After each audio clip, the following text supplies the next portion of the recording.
Scroll through the pages of history, maybe using an iPad or a smartphone, and you're using a piece of technology that traces its origin to a 9th century Muslim scholar. Ibn al-Haytham, an Arab scientist, used a kamara, or darkroom, to prove that light travels in a straight line. It's a discovery that led to modern-day photography.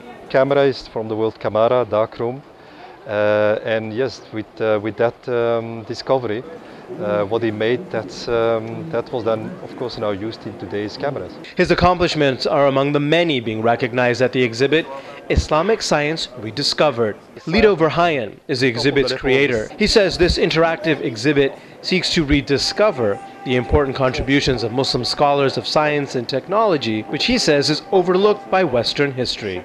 The first word in the Quran is actually read, and in fact in seek knowledge.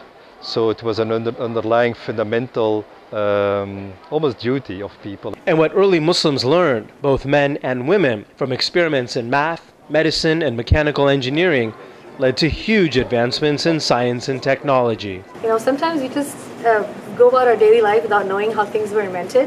Just to come here and see the early instruments for surgery and not even knowing that they were done by Muslims. It's an interesting exhibit to come learn how things began. The display, Landmarks in Muslim Medicine, credits Muslims with the first hospitals.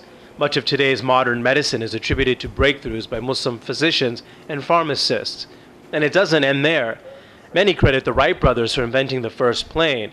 But ever hear of Abbas bin Firnas? Abbas bin Firnas presented himself to the crowd, to which he launched himself into the air. This Muslim scientist from Spain is the first man to ever fly. Muslims also had other firsts in areas like astronomy, navigation, and elementary robotics.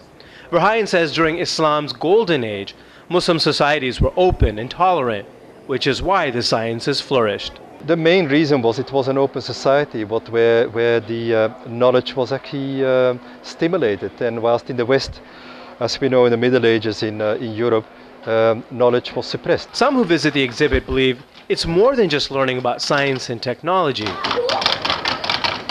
It's also learning about the history of a people that many Americans still don't understand. Instead of saying Islam is peace, Islam is, we contribute to the society, I think is most compelling if people come and see that it is brought to life. In San Jose, Ansar Hassan, Ilu Media.